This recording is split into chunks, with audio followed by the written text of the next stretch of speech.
Look. Listen. Oh, no. Okay, everybody, welcome to Look, Listen with Geese Guyera, episode 82 this time. Taylor? Yes. We got to keep it real with him. This is going to be a unique one. We got no geese. I'm dying. Yeah. I apparently got a little bit of that coffin dog in me, too. I keep going from hot to cold, so I'm going to keep having to throw this jacket on and off. Oh, like Katy Perry. Does she have a song about jackets? Yeah, it was about body temperature, or some kind of temperature. Oh, yeah. Now I recall exactly what you are referring to. But every Friday, we normally, every single Friday, we put up a video and a little podcast about Pokemon and other things. This week, again, apologies for this one. It's probably not going to be. Let's move on to Geese's Geese of the Week. She's not here. We'll move right along to watch. What you been doing, Geese? Oh, What is Geese doing? She's in Portland still, I think. Busy touching starfish. Oh, that's right. That's right. But she'll let us know all about that in the future. Let's move on to watching, playing, eating this week. I watched a film, Clambos. This film, I saw a bunch of reviews and awards being given to this movie. It's called The Zone of Interest. And it is a very interesting film. Made by, of course, the person who directed the famous Jamiroquai music video. Yeah, that's the one. Which famous one? He's got the big hat. Oh, okay. You know that one. Yeah. Very, very. It's been a long time since I've seen a movie like this, I feel. So it's a bit artsy, but it's also, I'd say it's gripping. So let me give you an example. I watched a movie, what was it, last year or 2 years ago, whenever Beau is Afraid came out. Uh-huh. That movie was a bit too artsy for my taste. I didn't enjoy it as much as Hereditary. That was the same guy, right? Yes. Zone of Interest opens with there's a part of me that thought there was something wrong with the film. But it does a long opening with just this ominous music. It feels like it goes on for 15 minutes. Thank goodness I watched this in the theaters and not at home when I could be distracted by a cellular phone. Was it just like a black screen? Yeah, it's a black screen. Maybe it's a red screen. But there's this movie throws in a lot of interesting little things that you're not expecting. It won lots of awards, so I guess I must recommend Zone of Interest if you're interested in zones. Yeah. Let's just say it's a movie set during World War II. Oh, perfect. You should Google it yourself to see if it's for you. Also, I saw Pulp Fiction in a theater at midnight. I've never seen it in a movie theater before. That was lots of fun. Oh, that's so sick. Everybody was losing it. And then I also played, because it just came out, the entirety of the Final Fantasy VII Rebirth demo. Did you play that, Taylor? I sure did.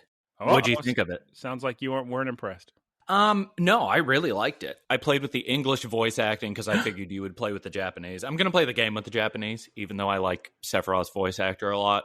And the voice acting in the demo is better than the voice acting was in the remake. So that's something good. But I'm still going to play it in Japanese. I really liked it. Combat was really fun. I like the little Blade Beam edition they have for flying enemies. Blade Beam edition? Yeah, where you like dodge and you can do attacks, and Cloud will do little blade beams to hit aerial enemies. He does? Mm-hmm. Yeah, so you don't have a special ability you used? I don't think so. It's nothing I selected. It was just regular attacks. One thing that really, I don't know why this got to me so much, but the little climbing segments with the yellow... Little Uncharted. Substance, it just felt very weird seeing that in a 2024 Final Fantasy game. Yeah. Especially after everybody's been making fun of that gameplay mechanic for so long. It's so weird. Like even in God of War, I don't particularly care for it. Because we've seen it so much that it feels like a game. It doesn't feel like I'm traversing a long distance anymore or getting to a new height. It just feels like, oh, hey, here's a gameplay mechanic for you. It was sick in 2009, but yeah. So I was trying to set it to Japanese. Well, I did set it to Japanese, and then I started it up, and they started speaking English, and I went, "What?" Yeah. So I quickly looked up online, and it said, "Oh, switch your old PS5 to Japanese, and then it'll play." And I went, "Oh, okay." But I think the issue was that even if you switch off that setting, it can't apply it until you close and reopen the application. So it's weird. Like in the big famous scene that they do in the demo, this is a PS5 game, but I still felt the whole time thinking, wow, it doesn't look as impressive as I thought it would. Like, how long do we have to wait for this Nibelheim scene to look sick? Like, it didn't look as impressive as I thought it would. I don't know. That was in... So they did a remastered version of that particular scene, and I can't remember where it was. Was it in Advent Children, or was it like a tech demo? I don't know. They certainly have shown footage of little Final Fantasy VII scenes throughout the years. For instance, the opening, they did, imagine if it was on PS3, and everybody was losing their mind. Yeah. Do you know they originally planned on remaking 7 through 9 on PS2? That's interesting that a remake would have been that early on in the PlayStation life cycle. May I introduce you to Resident Evil 1, the remake? Yeah, that's fair. The incredible, amazing remake that came out just a few years later. What a game. I'm sure the game will be good. The music's incredible. I still need to beat Crisis Core, unfortunately. Sorry for the coughing, as mentioned earlier. Also for food, I've eaten, since the last we spoke, a lot of curry, El Chato combination burrito, my favorite. And also, somebody at work dropped off, it looks like they just robbed an airport because they dropped off the biggest bag of United Airlines snacks I've ever seen in my life. So I've been eating all these little fruit bars, and I need to, I should go to Costco to find out if they have these little fruit bars that are just easy to eat, and it just says there's some apples and there's some mangoes in here, and that's it. It's delicious. Is it like one of those gummy kind of bars? I wouldn't call it gummy, but it's like fruit jerky is what they call it. Yeah. But it's way better for me because then I don't have to worry about fresh fruit and flies and all that. If it's just packaged fruit, mango and apples, that's good for me. I like that. Make sure you look at the nutrition profile on it, because sometimes those are just sugar. No added sugar. It said the whole time. There's naturally occurring sugar in fruit, but it's not much. Yeah, but it's like they strip all the nutritional value from it, and it's just really, really sweet and delicious, but... They would never do that to me. All right, let's move on to your watching, playing, eating before we go on to straight into Pokémon. I finished Griselda. I really, really wanted to like that show a lot, but they needed more episodes because there are 2 time skips in the show. And they're pretty telegraphed, so it's not like, whoa. But they did a time skip and just skipped all of the interesting stuff. And you have to kind of infer and hear about it afterwards. And that was really frustrating because I just kept thinking, you had all these unnecessary scenes earlier, and now you're just telling us the interesting stuff instead of showing it to us. And they do that 2 times in the series. And a lot of the character decisions are kind of arbitrary and they feel a little forced. But it's fun. It's 6 episodes, which feels so short. So Griselda is the bad Breaking Bad. Yes, it's the one that's... They have this moment in it where, like, whereas Walter White goes through this very gradual descent into having pride and everything, it seems really realistic.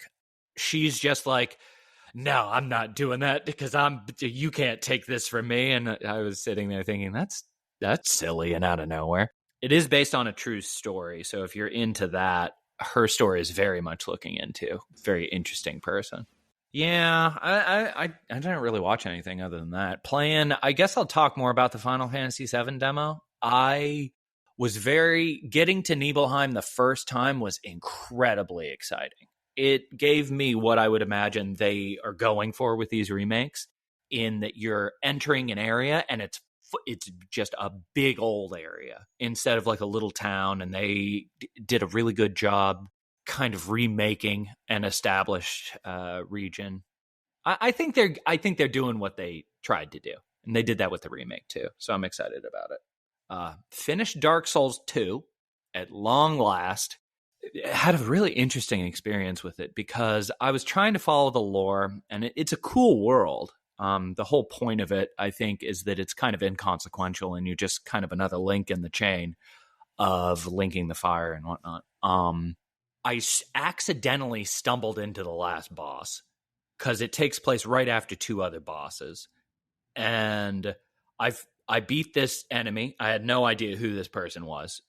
This person had been mentioned in the area right before one time, and that was it. They were like, oh, it's this person. And I was like, oh, okay. I guess I'll find out more about that person.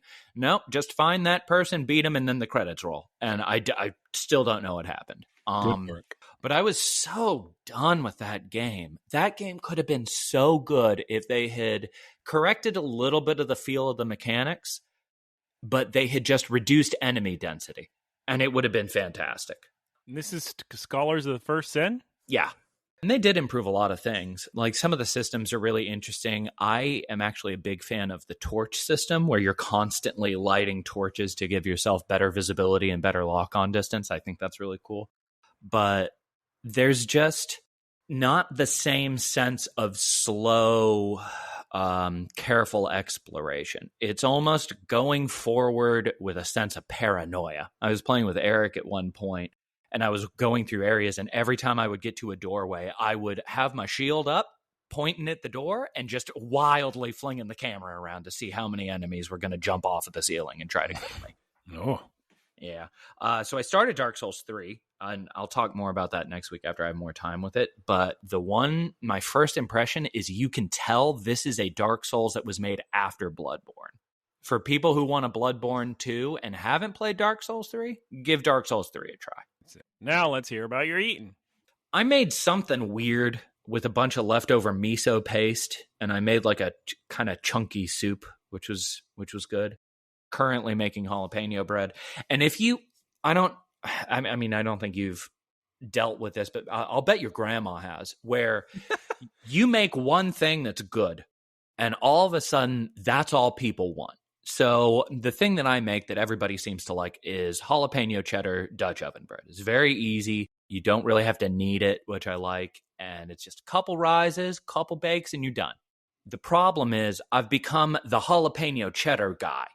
But you're the cheesecake guy. Exactly. Cheesecake and hamburgers, man. Yeah, that's true. But I don't make hamburgers for anybody other than Guncan and my mother. So anytime we go anywhere, people say, oh, make your jalapeno cheddar bread. And I think to myself, I don't have fun making that. I want to make something interesting and new and show that I can do more than one loaf of bread. Just make it taste terrible. They'll never ask for it. Yeah.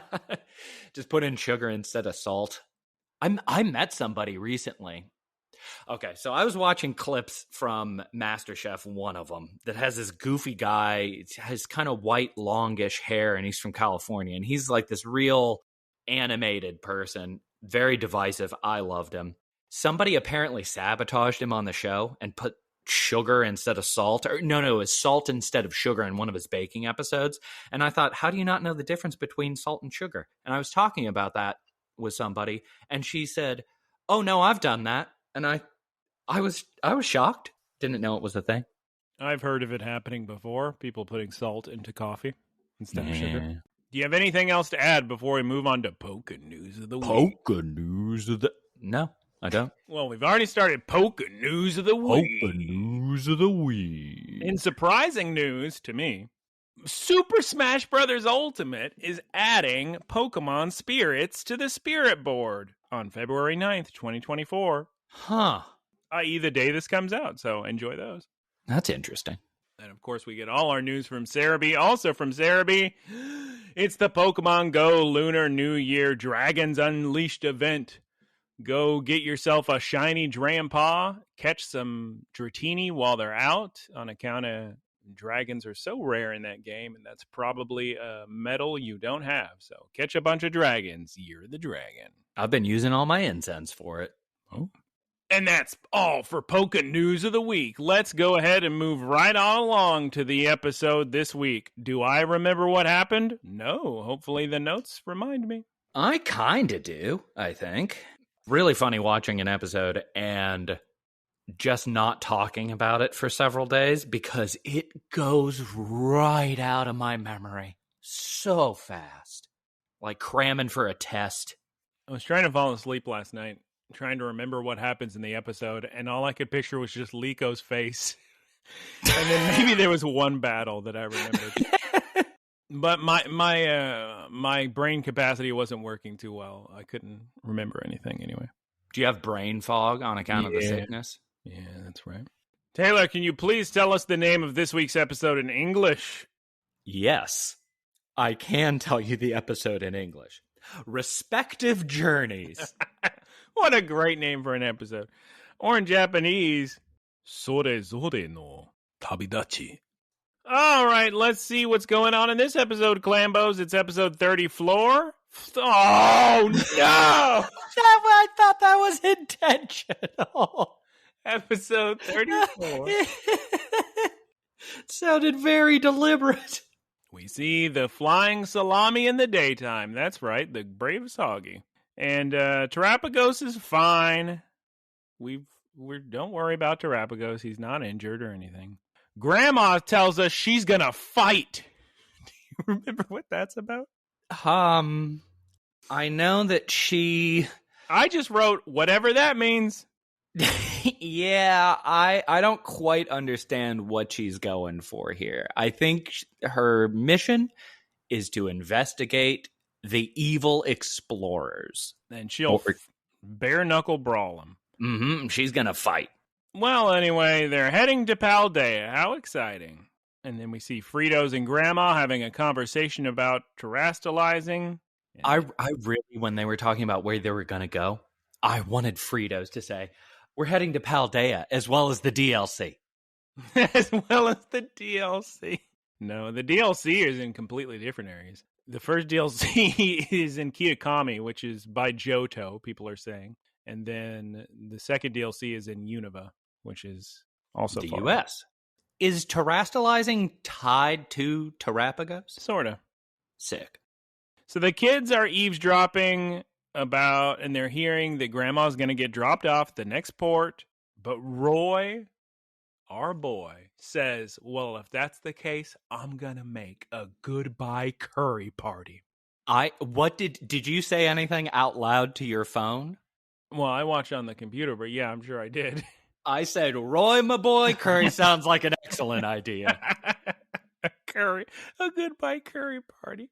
And then we cut to a Nito Thing video about terastalizing. Probably. She's got a hat on. Nito Thing is wearing a hat. We later learn that's because Ayano paid her to do the hat advertisement. Baked in ad for something. For some it's reason. Just so sick. Imagine getting because she's the #1 streamer, right? No, Ayano's way bigger than Dot. No, I mean Ayano is. Yeah. Imagine getting approached by the most popular person in the world and saying, "Oh, we need to do collaborations more often." Yeah, she must be real excited. So yeah, Dot's editing this video, and then Ayano calls her. That Cap was a favor for her. And then Ayano decides to tell Dot she wants to battle. The two of them, Ayano and Dot, battling together, and they want to stream it. I wonder if Dot has kind of imposter syndrome. Oh, yeah, big time. But then, Taylor, the conversation is interrupted by whomst? Bursting through the door, you've got Liko and Roy. That's right. We got Fue Coco just trompsing on in through the Quaxley door. Roy pushing his way in. Roy and Liko both see Ayano on the Rotom phone, the call they got going on, a little FaceTime. And then they start talking to her.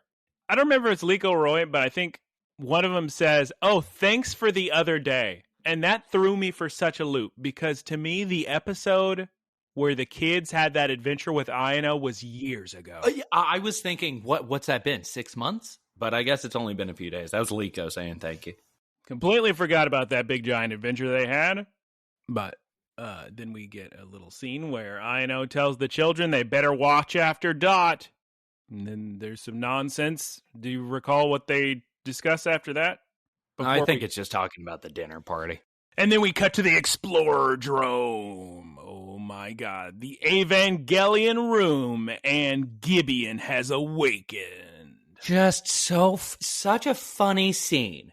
And I'm just sitting there picturing, because Amaranth walks into the center of this gigantic room with some weird display for when they're talking to Gibeon. Yeah, Zordon Gibeon. And I'm just imagine Gibeon, this incredibly serious explorer, leader, evil mastermind, talking about the design of the room and saying, no, when I'm on a call, I want there to be more pillars of light.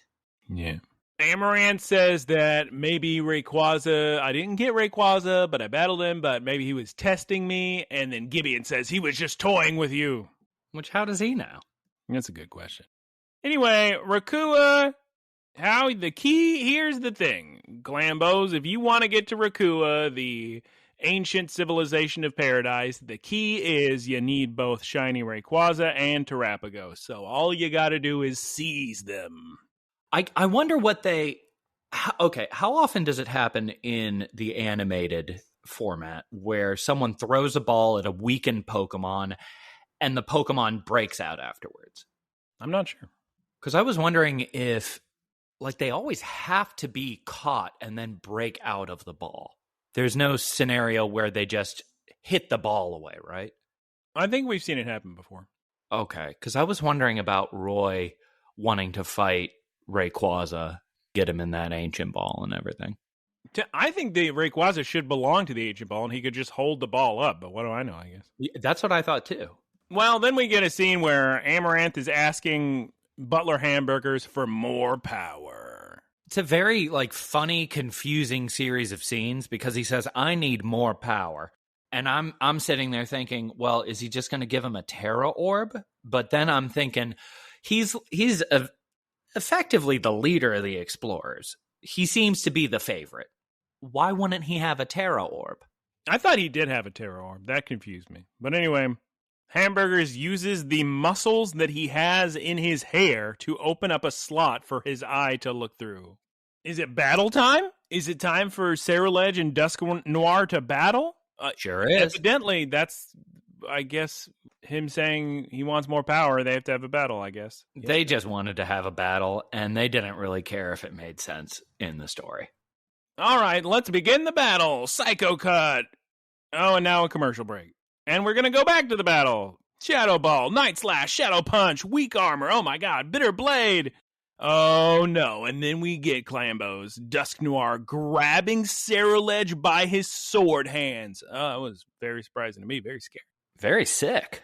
Poor Ceruledge gets a full blast stomach Shadow Ball. And then a Phantom Force, but Dusk Noir grabs him again in a Shadow Ball. But Ceruledge slices the Shadow Ball, and then there's a Psycho Cut and a Shadow Punch. It's a very sick battle. It deserved better music.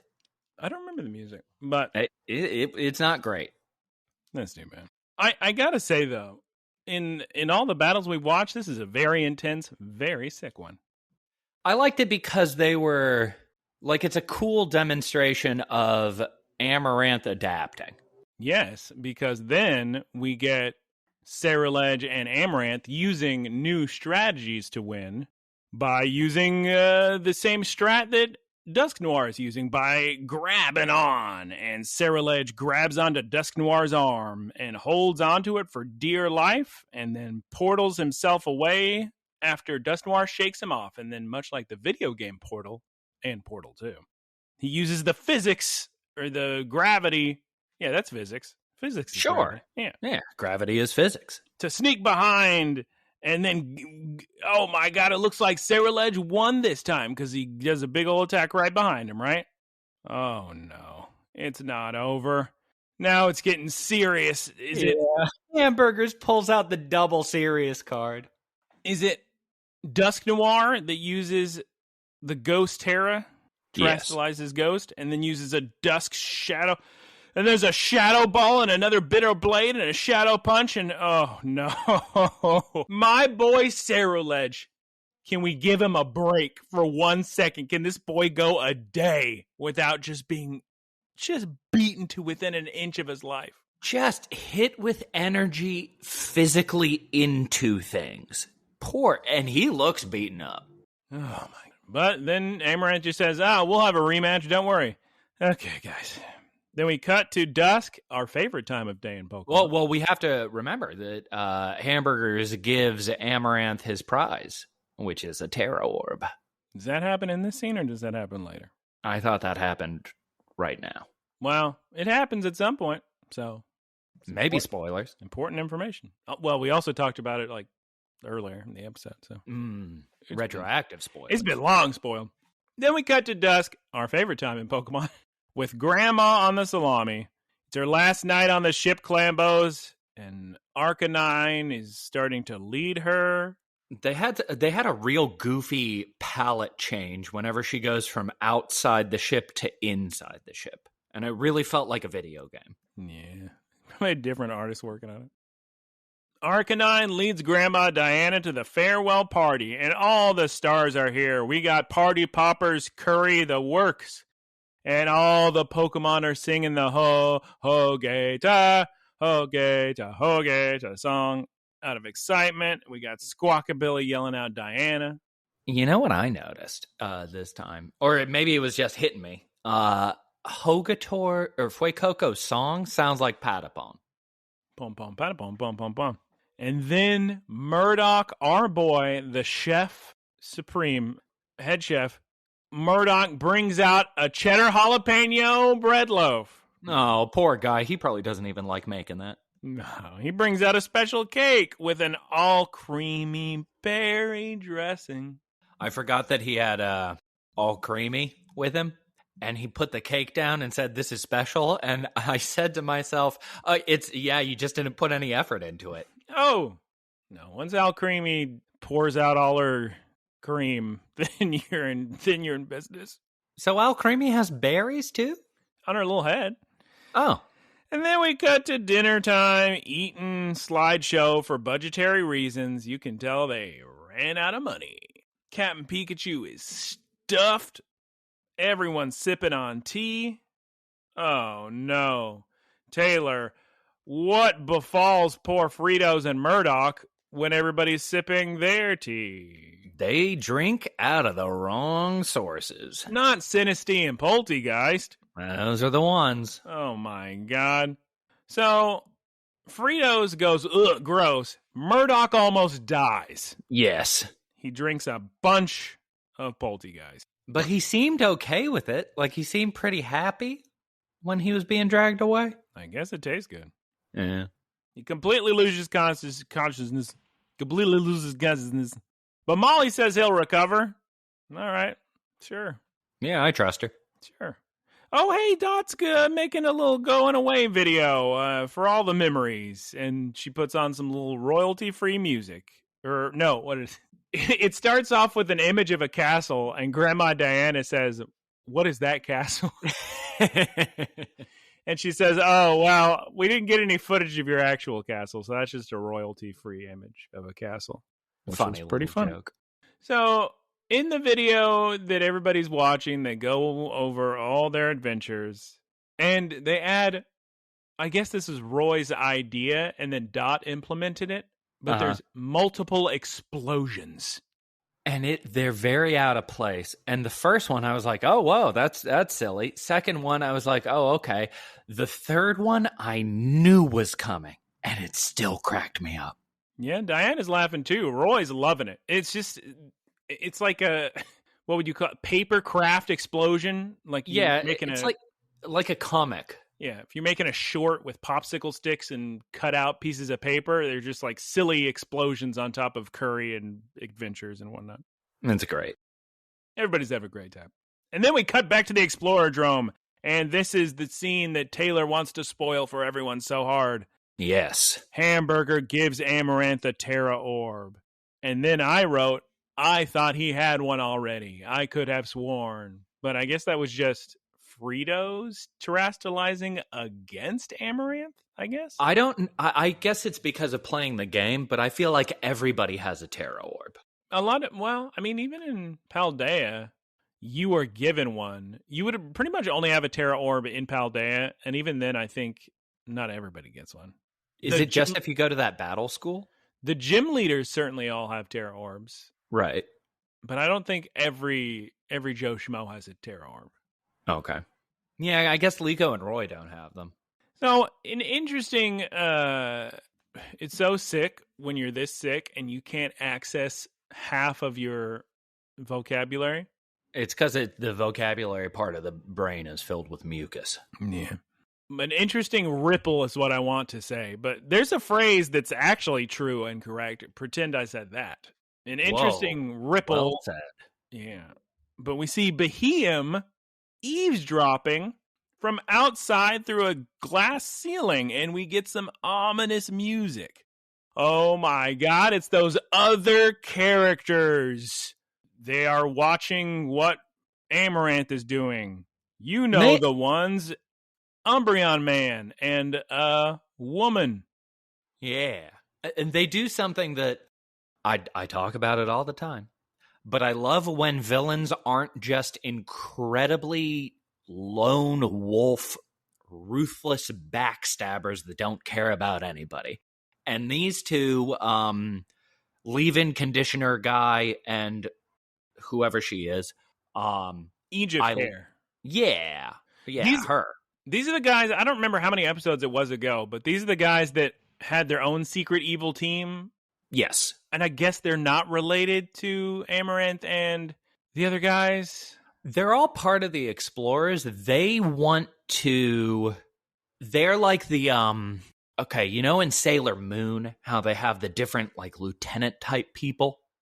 And they all kind of want the other ones to fail so they can be the teacher's pet? Yeah, I guess it's something like that. Yeah. But I was just happy that they're saying, let's work together. We're going to find Rayquaza first. They do reassure themselves that they will capture Shiny Rayquaza. And we get even more ominous music. Then we cut to real nighttime in the salami. Grandma Diana's doing the dishes and Liko's going to help. We get some more clip show scenes. Tight budget this episode. Yeah. Tight budget. They both are thanking each other. They go to the observation room, and Grandma hands Liko her adventure log. And log, of course, meaning journal, not log, like Twin Peaks log legend. Very funny. Grandma's going on new adventures, so that means I guess she needs a new journal, right? So yeah. That's why Liko gets her old one. She's got a memory like an elephant. Yeah, she doesn't need any journals anymore. And so, in response to getting this valuable log, Liko gives her grandmother a friendship bracelet. I then see the sunrise and I'm immediately scared. But no, I think everybody got sleep. It is just the next day. Okay, guys. Yeah. Bye, Grandma. And then we get my favorite, and by my favorite, I of course mean I'm not crazy about this, but we get another scene where it's just the Rising Volt Tacklers going over the exact same information again and again. Maybe they just need to, maybe they have to hype themselves up. All hands in, Rising Volt Tacklers. Let's fill that runtime. And the episode concludes. To be continued. Oh my goodness. This week, okay, let's do the seminar and then we'll get to how we feel about the episode. Best part of the episode is that it's the return of Professor Fritos. Okay, you guys are crazy because the Terapagos shorts are cute, but they're cute. But I like learning. But I like learning. What do you mean you like learning? These are like I didn't know they had elements. Such basic Pokefacts. Okay, so this week we go back to Professor Frito's Seminar of the Week. No Geese here, so I'll have to be the one to tell you what happened. Sorry. Turns out all the symbols on Terapagos' terrestrial form actually each one of them, they represent one of the types, the Pokemon types. Yeah.